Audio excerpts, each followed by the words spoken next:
Senior Counsel for Global Affairs and former U.S. Secretary of State Mike Pompeo to discuss, among many things, a brand new blog that he has just put out on ACLJ.org entitled "The Biden Administration Continues to Let China Win." And that's a topic that we've brought up multiple times. And the main question, I guess, to start this off, is tell us about the blog. And do you think the policies of this administration toward China are putting us in our security at risk, essentially, at this point? Well, this challenge, thanks for having me on. This challenge from the Chinese Communist Party is real. It is going to be confronting us for a long time. We need to push back against it in a serious way. I've watched the Biden administration. The rhetoric's been good, but I haven't seen the actions. I'll give you just a couple examples. I talk about them in my blog at the ACLJ's website. Think of COVID. Think of the Wuhan virus. We know that this came from Wuhan. All the evidence today points that it came from a laboratory leak that they were in charge of in Wuhan, called the Wuhan Institute of Virology. And yet, in multiple conversations between the president and General Secretary Xi Jinping, President Biden says he hasn't raised this issue. We're going to end up with just this same thing happening again. The Chinese Communist Party continues to operate these laboratories. They're doing it in a way that is unsafe. They're conducting research that ought not to be taking place in laboratories like that. This impacts every American. It impacts people all across the world. We've seen this with the loss of life of millions of people around the world, billions of dollars in wealth destruction. This is a place we confronted China in the Trump administration. It's just an example of how this administration is appeasing China in a way that presents real risk to each and every American.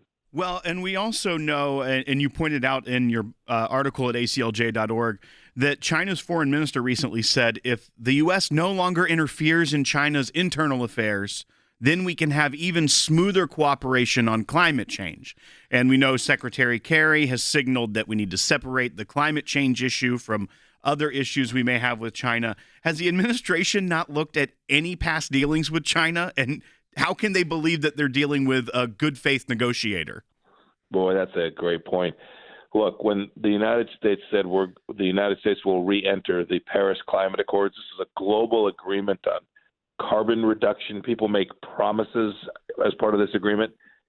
I'm confident that China has no intention of living up to even the weak commitments that it made. And this administration seems not to get that. They believe that more engagement, more work with China will convince them to be better stewards around the world, not only with environmental issues, but in allowing travel through the South China Sea, all the things that matter to people living in places like Kansas and Nevada and across America. We've got to get this right. Just think about this one point for a moment. We're going to now trade security issues for the United States. We're going to allow the Chinese Communist Party to conduct genocide in the western part of its country. We're going to let them terrorize Southeast Asia by denying them the ability to just live the way that they want to and use their resources the way they want to.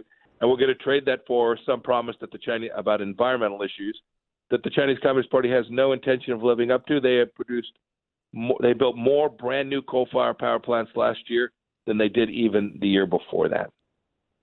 Mr. Secretary, let me ask you this. Instead of placating and playing up to the Chinese Communist Party as the Biden administration is doing, how should Biden work to hold China accountable? Well, first thing is, this is not just the U.S. versus Chinese Communist Party. This is those of us who believe in freedom and democracy around the world. So he should be working and developing close relationships with India, with South Korea, with Japan, with Australia, big economies with real capacity to confront this these terrible policies that emanate from the Chinese Communist Party. Second, when it comes to accountability, President Trump did it. They were trading in the United States and destroying jobs and wealth here in the United States. We put tariffs on them. They were spying in the United States, and we closed their consulate in Houston.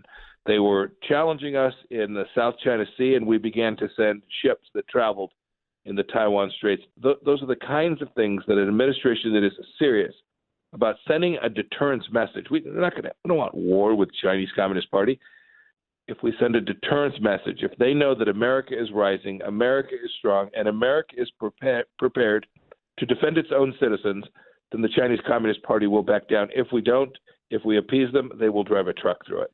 Secretary Pompeo, I wanted to quickly just kind of move topics a little bit. We saw it kind of overnight in the last day or so, a technical, at least on paper, ceasefire that happened in Israel, between Israel and Hamas. I wanted to get your take on that, because it seems that even with this ceasefire, if you will, that these two sides could not be more further apart.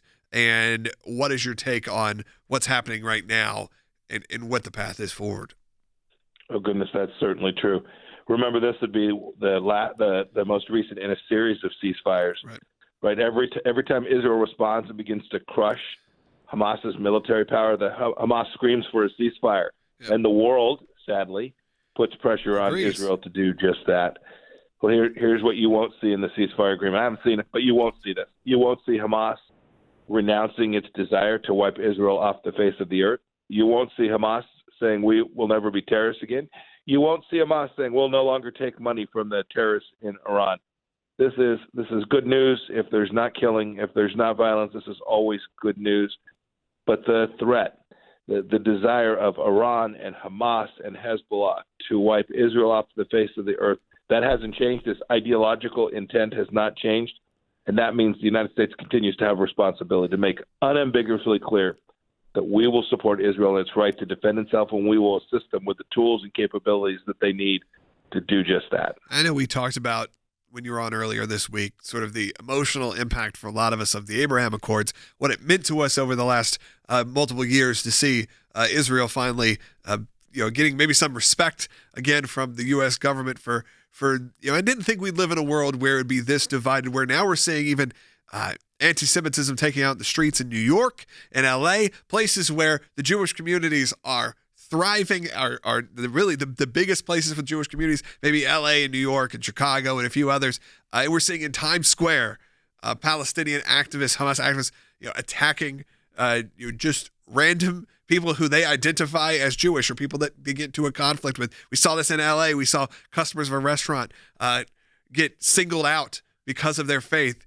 It's a disheartening time knowing, Secretary Pompeo, just how good things were. And when I was on this show shortly after the election, or even before, and I said what people are going to forget about very quickly, what they're going to remember very quickly, is how quiet it has been in the Middle East, how ISIS was wiped out, how things were, we weren't even thinking about what was happening in the Middle East. We were planning full trips before COVID, planning our full trips for our crew to go to Israel. This was not a time of chaos. It is so heart-wrenching to watch what's taking place in these streets of the United States of America. I must say the work that President Trump led with the Abraham Accords was historic. We built out infrastructure. I think that will stay. I think the people of those countries recognize that it's in their best interest to stay inside the Abraham Accords. I pray that that's the case. But I will say, some on the left haven't supported Israel, and that softens things, and it makes anti-Semitism more likely to take place. I hope that we see this administration confront this with all the energy it needs to. Well, thank you for joining us once again. I'm sure back next week, and again, I appreciate your insight. You only get that insight at places like this show and Sekulow and at the ACLJ. Again, brand new blog up on ACLJ.org as we wrap up this first half hour. Go take a look at it. It's from Secretary Pompeo. It's called "The Biden Administration Continues to Let China Win." You'll see it on the front page right now